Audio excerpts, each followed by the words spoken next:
Everyone, मेरा नाम doctor भावना सिरोही है। मैं कैंसर विशेषज्ञ हूँ और मेरा स्पेशलिटी एरिया है ब्रेस्ट कैंसर का इलाज करना। आज हम आपसे ब्रेस्ट कैंसर की अवेयरनेस, जागरूकता के बारे में बात करेंगे। नमस्कार आप सभी को, मेरा नाम रश्मि ठाकुर है। मैं डिप्टी कलेक्टर हूँ। वर्तमान में नवा रायपुर अटल नगर विकास प्राधिकरण में पदस्थ हूँ। बाल्को मेडिकल सेंटर और नवा रायपुर अटल नगर विकास प्राधिकरण breast cancer awareness month celebrate कर रहा है। आज हम उसी पे विस्तार से मैडम के साथ बात करेंगे। मैडम, ये breast cancer awareness month celebrate करने के क्या मोटिव हैं, क्या ऑब्जेक्टिव हैं इसके? इसको पिंकटोबर के नाम से जाना जाता है कि पिंक अक्टूबर, और इसका एक ही उद्देश्य है कि ब्रेस्ट कैंसर के बारे में जागरूकता बढ़े। जो पूरे मेन या women, they should know about breast cancer. It can affect main also.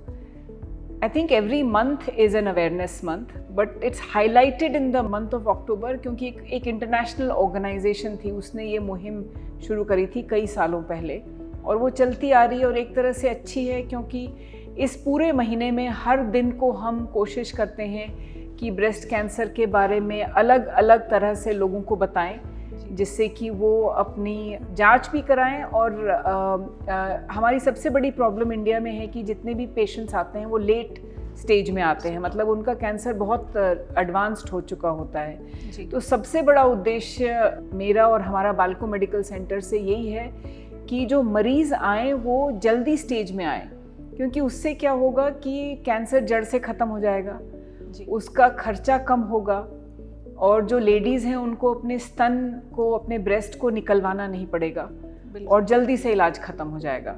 अभी वर्तमान में ब्रेस्ट कैंसर की स्टैटिस्टिक्स पे आप थोड़ा प्रकाश डालिए मैडम। वर्तमान में अभी जैसे बाल्को मेडिकल सेंटर में हमारे यहाँ सबसे कॉमन कैंसर है हेड एंड नेक कैंसर, मुंह का कैंसर, पर दूसरे नंबर पे आता है ब्रेस्ट कैंसर।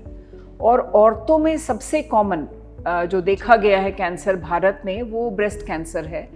और अगर आप शहरों में देखें तो हर 20वीं औरत को ब्रेस्ट कैंसर होने की संभावना है, और ये जो आंकड़े हैं ये बढ़ रहे हैं जी। मैं लंदन में थी करीब 20 साल, वहाँ पे every 6th woman has breast cancer, हर 5वीं 6ठी औरत को ब्रेस्ट कैंसर होता है जी। और हम भारत में भी इसकी जो पहले हुआ करता था every 36th 40th women would develop breast cancer, अब सोचो इतनी तेज़ी से बढ़ रहा है कि हर 20वीं औरत को हो रहा है। और हमारे हिसाब से शायद धीरे धीरे जो आंकड़े हैं WHO की, every 10th woman, 1 in 10 women will develop breast cancer. गाँवों में ब्रेस्ट कैंसर कम है, शहरों में ज़्यादा है, और वो इसीलिए है कि शहरों में जो हमारा लाइफस्टाइल है वो बहुत अर्बनाइज हो गया है। अर्बनाइज कह लीजिए उसको, वेस्टर्नाइज कह लीजिए, तो उस वजह से हम लोग वेस्ट की तरफ भाग रहे हैं ब्रेस्ट कैंसर में। तो उसकी जो इंसिडेंस है, जो नए ब्रेस्ट कैंसर के केसेस हैं, वो बहुत तेज़ी से बढ़ रहे हैं। तो इस तरह का सेशन जो आप NRDA के थ्रू कर रहे हैं जी, वो बहुत इम्पॉर्टेंट है लोगों को इसके बारे में जागरूकता लाने के लिए। मैडम, ब्रेस्ट कैंसर के रिस्क फैक्टर क्या क्या हो सकते हैं? देखिए, सबसे बड़ा रिस्क फैक्टर है स्तन होना, ब्रेस्ट होना। अगर आपके पास ब्रेस्ट है, वो हम सबके पास है, चाहे आदमी हो औरत हो, तो ब्रेस्ट कैंसर आपको हो सकता है, ये आपको मान के चलना है।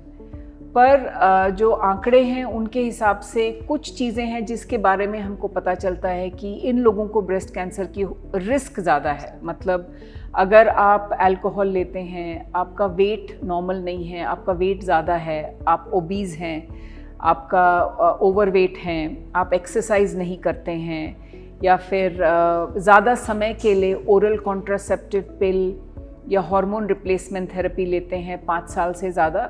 कुछ पिल्स होती हैं जो आपके लिए सेफ़ हैं, जिनको हम बोलते हैं ईस्ट्रोजन ओनली पिल। तो आप अपने गायनेकोलॉजिस्ट से या फिजिशियन से डिस्कस करिए कि कौन सी पिल आपके लिए सेफ़ है, या मिरेना कॉइल लगा सकते हैं कि नहीं। ये सारे रिस्क फैक्टर्स हैं जो लोग ब्रेस्ट फीडिंग नहीं करते हैं। जब मैं बोलती हूँ कि अर्बनाइज हो रहा है, वेस्टर्नाइज हो रहा है, मेरा मतलब है कि हम लोग लेडीज़ ज़्यादा काम कर रहे हैं। काम करना बुरा नहीं है, काम करना बहुत इम्पॉर्टेंट है नारी शक्ति के लिए, विमेन एम्पावरमेंट के लिए, पर उसके साथ कुछ चीज़ों का ध्यान रखना भी ज़रूरी है कि अगर आपकी जॉब सेडेंट्री है तो आप एक टाइमर लगा लीजिए कि आपको उठना है, वॉक के लिए जाना है। मेरी बहुत मीटिंग्स होती हैं तो मैं आधे 1 घंटे बाद खड़ी हो जाती हूँ जी, because sitting is the new smoking बोलते हैं। जी, तो एक्टिव रहना बहुत ज़रूरी है, अपना वेट कंट्रोल करना बहुत ज़रूरी है। हम लोग काम करते हैं, शाम को थके हुए घर जाते हैं तो जंक फूड मंगा लेते हैं, तो उसमें आपको ये पता नहीं कि कौन सा processed oil, ultra processed food होता है वो सबसे बड़ा रिस्क फैक्टर है ब्रेस्ट कैंसर के डेवलपमेंट के लिए। हम काम कर रहे हैं तो ब्रेस्ट फीडिंग नहीं करते हैं, ब्रेस्ट फीडिंग 6 महीने से ज़्यादा रेकमेंडेड है। तो इन सब चीज़ों की वजह से ये सारे ही लक्षण हैं जो रिस्क फैक्टर्स हैं जिससे कि हमारा जो ब्रेस्ट कैंसर है शहरों में बहुत तेज़ी से बढ़ रहा है। ब्रेस्ट कैंसर के सिम्टम्स क्या होते हैं madam? Early symptoms, late symptoms, उसके क्या क्या हो सकते हैं? सबसे इम्पॉर्टेंट मैसेज अगर आप दे सकते हैं लोगों को वो ये है कि लिसन टू योर बॉडी, अपनी बॉडी की आवाज़ सुनिए। क्योंकि अगर आपको कहीं पे भी गांठ है, चाहे वो ब्रेस्ट में हो, गले में हो, सिर पे हो, आपको उसको इग्नोर नहीं करना है। और ब्रेस्ट कैंसर के ज़्यादातर मरीज़ हमारे पास लेट आते हैं। अभी आज ही मैंने एक पेशेंट को देखा है, 35 साल की हैं, उनकी फैमिली हिस्ट्री है ब्रेस्ट कैंसर की, मतलब उनकी माता को भी था, उनकी मौसी को भी था। मैंने कहा आपने इतना लेट क्यों किया जब आपको पता था कि ब्रेस्ट कैंसर की हिस्ट्री? उन्होंने कहा ये गांठ थी पर इसमें दर्द नहीं था और बढ़ रही थी, मुझे लगा दर्द नहीं है, जाके दिखा लूँगी जब बच्चों की छुट्टियां ख़त्म होंगी, दिवाली हो जाएगी, मतलब हमेशा पोस्टपोन करते रहते हैं। तो सबसे इम्पॉर्टेंट लक्षण है कि आपको गांठ है तो आपको दिखाना है, या आपके निप्पल से सबसे पहले जो है आपको अपने शीशे के सामने खड़े होना है और अपनी ब्रेस्ट को देखना है कि निप्पल्स आपके सेम लाइन में है कि नहीं है, एक ऊपर है एक नीचे है, या आपकी एक ब्रेस्ट दूसरी ब्रेस्ट से बड़ी है। शायद ये आपके लिए नॉर्मल हो, पर ऐसा भी हो सकता है कि ये ब्रेस्ट कैंसर का लक्षण हो सकता है। निप्पल इन्वर्ट हो जाना, मतलब अंदर चले जाना, ब्लडी डिस्चार्ज आना, आपके निप्पल से डिस्चार्ज आ रहा है जो कि ब्लड स्टेन्ड है, या फिर आपकी ब्रेस्ट में जो है आप देख रहे हैं कि वो ऐसा लग रहा है संतरे की तरह है, उसमें छोटे छोटे जो है वो डॉट्स आ गए हैं।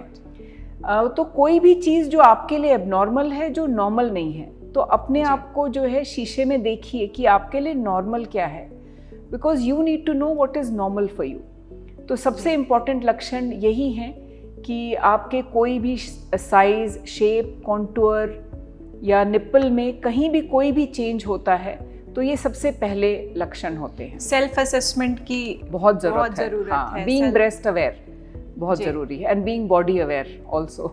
एंड अर्ली डिटेक्शन से कई फायदे हो सकते हैं उसके। जी, अब उसको प्रिवेंट करने के लिए या हेल्दी लाइफस्टाइल ब्रेस्ट कैंसर से बचने के लिए उसके बारे में क्या बताना चाहेंगे मैडम? देखिए, प्रिवेंट करने के लिए मैं ABCs बताती हूँ, उससे क्या है कि सबको याद रहता है। A is for avoid alcohol, tobacco, avoid processed, ultra processed foods, avoid long term use of oral contraceptive या हार्मोन रिप्लेसमेंट थेरेपी। B से है बी ब्रेस्ट अवेयर, अपनी ब्रेस्ट को जानिए कि आपके लिए नॉर्मल क्या है, एंड B से breast feed for at least 6 months।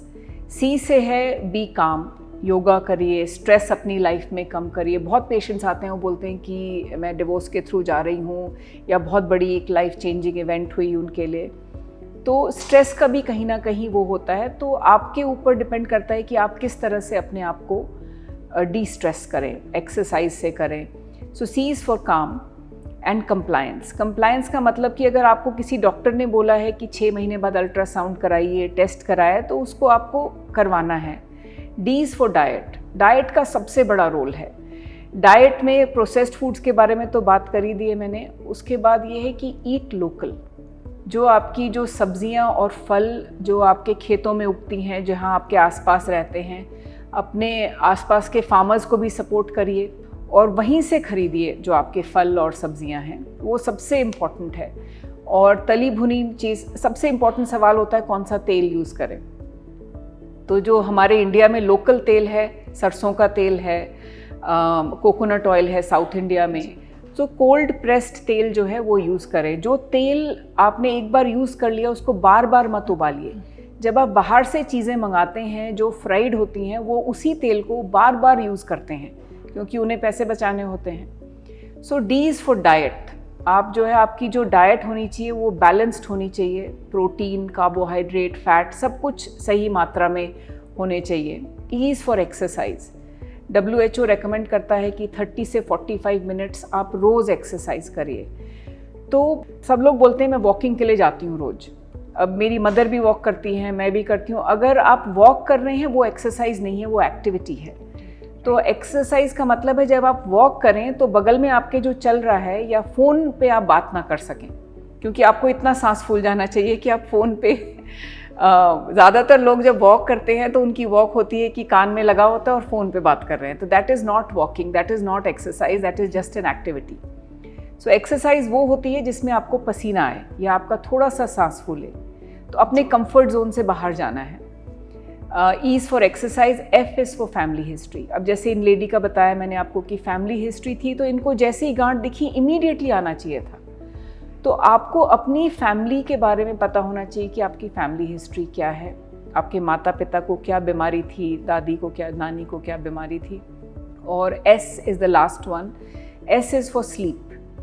तो स्पेन में बहुत बड़ी स्टडी हुई थी कि अगर आप खाना खाने के 2 घंटे बाद सोते हैं या फिर जल्दी खाना खा लेते हैं 7-8 बजे से पहले, तो आपका रिस्क ऑफ ब्रेस्ट कैंसर 25% कम होता है।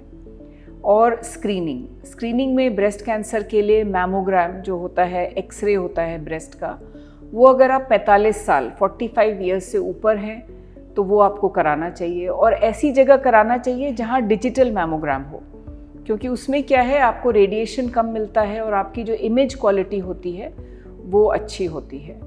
अब आप पहले बात कर रहे थे कि 40 से कम में या 40 में क्यों नहीं कराना चाहिए मैमोग्राम। वो इसलिए होता है कि उसमें हमें राइट इन्फॉर्मेशन नहीं मिलती है, क्योंकि यंग विमेन की जो ब्रेस्ट होती है वो डेंस होती है, तो उसमें मैमोग्राम कराना हमको कुछ इन्फॉर्मेशन नहीं मिलेगी। तो इस हिसाब से 45 से ऊपर आइडियली कराना चाहिए। जी, अगर किसी को ब्रेस्ट कैंसर डिटेक्ट हो जाता है मैम, उसके बाद ट्रीटमेंट के क्या क्या मेथड्स, क्या क्या उसके वेज होते हैं मैम? जी, ब्रेस्ट कैंसर अगर जल्दी डिटेक्ट हो जाए, मतलब कि आपकी ब्रेस्ट में ही कन्फाइंड है, तो अगर आप मैमोग्राम कराएंगे या जल्दी जाएंगे तो ऐसा भी हो सकता है कि ब्रेस्ट कैंसर स्टेज 0 में पकड़ा जाए। मतलब स्टेज 0 मतलब कि प्री कैंसरस स्टेज, वो कैंसर बना भी नहीं है। तो उसमें क्या है, हम वो गांठ निकाल देंगे बस, और कुछ इलाज नहीं है, ख़त्म।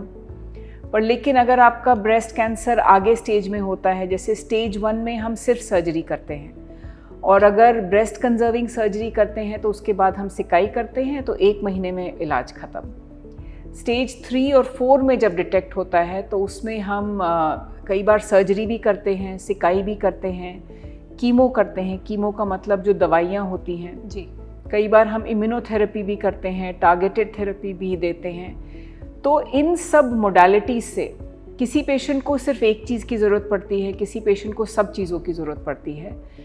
तो इन सब चीज़ों से हमारा जो ब्रेस्ट कैंसर का क्योर रेट है, मतलब जो जड़ से ख़त्म होने का रेट है, वो 90 से 95% है करीब। जो मैं विदेश मतलब लंदन में थी, वहाँ पे 5 ईयर सर्वाइवल बोलते हैं हम ब्रेस्ट कैंसर के लिए। मतलब हम नापते हैं कि रिजल्ट्स इस देश के कैसे हैं। सो जो 5 ईयर सर्वाइवल है यूके US में, वो 90 to 95% है सब स्टेजेस को लेके, 0 to 4। इंडिया में वो 60 to 70% है। पर अगर आप नॉर्थ ईस्ट इंडिया या सेंट्रल इंडिया में देखेंगे तो वो 30% है। मतलब बहुत ही ज़्यादा खराब है जी। तो हमारा बाल्को मेडिकल सेंटर से यही उद्देश्य है, इन सब कार्यक्रमों से बात करके, जागरूकता फैला के, मैमोग्राफी वैन को गांव-गांव में ले जाके, कि किसी तरह से हम स्टेज 0 और 1 में पकड़ें, जिससे पेशेंट का खर्चा भी ना हो ज़्यादा, पेशेंट का समय भी ज़्यादा व्यर्थ ना हो और इलाज जल्दी से जल्दी ख़त्म हो जाए। जब स्टेज 4 में पेशेंट आता है तो उनका इलाज ज़िंदगी भर चलता है, खर्चा भी ज़्यादा होता है, पेशेंट सारा टाइम हॉस्पिटल आते रहते हैं, तो उनके लिए भी ठीक नहीं है। अर्ली डिटेक्शन बहुत इम्पोर्टेंट है। हाँ। अर्ली डिटेक्शन से बहुत सारी समस्याओं का निदान हो सकता है। हाँ, क्योर रेट बहुत ज़्यादा बढ़ सकते हैं। बिल्कुल बिल्कुल। आपकी हेल्थ आपके हाथों में है। कुछ सिंपल चीज़ें हैं जिन पे कोई खर्चा नहीं होता है। अपने आप को एग्जामिन करिए, अपने लिए जानिए कि आपके लिए नॉर्मल क्या है। अगर आपकी बॉडी आपको इंडिकेशन दे रही है आपको बैकएक है और वो बढ़ता जा रहा है, तो स्टेज 4 ब्रेस्ट कैंसर का भी अंदेशा हो सकता है। आजकल स्टेज 4 भी अगर डायग्नोज होता है तो वो लाइलाज नहीं है, उसका इलाज आसानी से हो सकता है। मेरे इतने सारे ब्रेस्ट कैंसर के पेशेंट्स हैं जिनको लेट स्टेज में डायग्नोज हुआ और वो 10 साल 20 साल हो गए, एक गोली खा रहे हैं और उनका जो है नॉर्मल लाइफ लीड कर रहे हैं। तो बहुत इम्पॉर्टेंट है कि जो भी स्टेज हो आप डायग्नोसिस करिए, क्योंकि इलाज बहुत आसान है और इससे घबराने की बात नहीं है। सबसे पहले क्या होता है, पेशेंट्स डर जाते हैं जब कैंसर का वर्ड सुनते हैं और आते नहीं हैं इलाज के लिए जी। जैसे लेडी को डर था कि शायद होगा तो आई नहीं रही थी, वो तब तक नहीं आई जब तक कि उसमें से खून नहीं निकलने लगा जी। तो बहुत ज़रूरी है कि आप जल्दी आइए, ऐसी नौबत ना आने दीजिए, डरिए मत, क्योंकि डरने से क्या होगा कि आपका लेट स्टेज में हो जाएगा जी। और दूसरी सबसे इम्पॉर्टेंट है कि इधर उधर मत जाइए। Ayurveda is very good, I am all for Ayurveda, मतलब मैं पूरा आयुर्वेदा होम्योपैथी को सपोर्ट करती हूँ, पर लेकिन जब बीमारी बड़ी हो उसमें आयुर्वेदा में इलाज नहीं है, तो आपको पहले आके दिखाना बहुत ज़रूरी है और बाद में चाहे आप लाइफस्टाइल के लिए आयुर्वेदा की तरफ जा सकते हैं।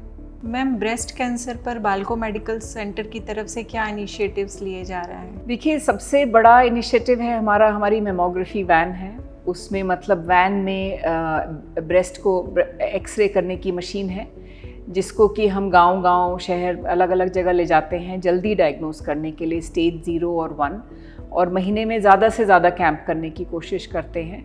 दूसरा, हमारा एक सपोर्ट ग्रुप है ब्रेस्ट कैंसर का, समर्थ सपोर्ट ग्रुप। वो हमारे ब्रेस्ट कैंसर के पेशेंट्स ने ही बनाया हुआ है और वो हर महीने मिलते हैं और डिस्कस करते हैं, क्योंकि जब एक मरीज़ को डायग्नोसिस होता है और जब वो देखते हैं कि अरे ये पेशेंट है जिसको 10 साल पहले हुआ था, और उससे बात करते हैं तो उनको बहुत प्रोत्साहन मिलता है, पॉजिटिविटी मिलती है कि एक दिन मैं भी 10 साल बाद 20 साल बाद जो है वो मोटिवेट होते हैं इलाज करने के लिए, उससे कंप्लायंस बढ़ता है और वो मतलब खुशी आते हैं। तीसरा इनिशिएटिव है हमारा, जो पेशेंट्स हमारे डे केयर में आते हैं कीमो के लिए, हम उनको हाई प्रोटीन डाइट देते हैं फ्री में, क्योंकि गरीबी बहुत है हमारे प्रदेश में, तो इसमें न्यूट्रिशन का ध्यान रखना इलाज के दौरान बहुत ज़रूरी है। चौथी चीज़ हम करते हैं, हम हर फ्राइडे को योगा करते हैं। बहुत ग्रेटफुल हैं हमारे लोकल योगा इंस्टीट्यूट के लिए कि वहाँ से टीचर्स आते हैं और पेशेंट्स को, डॉक्टर्स को योगा के बारे में सिखाते हैं और बताते हैं। हम पेशेंट का ही ध्यान नहीं रखते हैं, उनके इलाज का भी ध्यान रखते हैं। इलाज के लिए तो फाइनेंशियली मदद करते हैं BMC चैरिटेबल फंड से। अगर आयुष्मान में, वो कई बार होता है स्कीम्स होती हैं पर पेशेंट फिट नहीं होते हैं वो पैकेज में, तो हम कोशिश करते हैं कि चैरिटेबल फंड के थ्रू उनका पूरी तरह से इलाज करें। और सबसे इम्पॉर्टेंट चीज़ मेरे लिए है जो हम करते हैं कि हम कोशिश करते हैं कि कोई लेडी अपनी ब्रेस्ट रिमूव ना कराए, वो ब्रेस्ट कंजर्विंग सर्जरी कराए, जिससे कि जो है उनको अलग कॉन्फिडेंस आता है जब वो अपने आप को शीशे में देखती हैं, जब इलाज ख़त्म हो जाए 6 महीने बाद, 1 साल बाद जी। तो ये सारे इनिशिएटिव्स हैं। One message I would like to give is prevention is better than cure. आप प्रिवेंशन पे फोकस करिए कि आपको ब्रेस्ट कैंसर हो ही ना। आप जो मैंने ABCs बताए हैं उन पे फोकस करिए और ब्रेस्ट कैंसर को प्रिवेंट करिए। आपकी स्वास्थ्य आपके हाथ में है।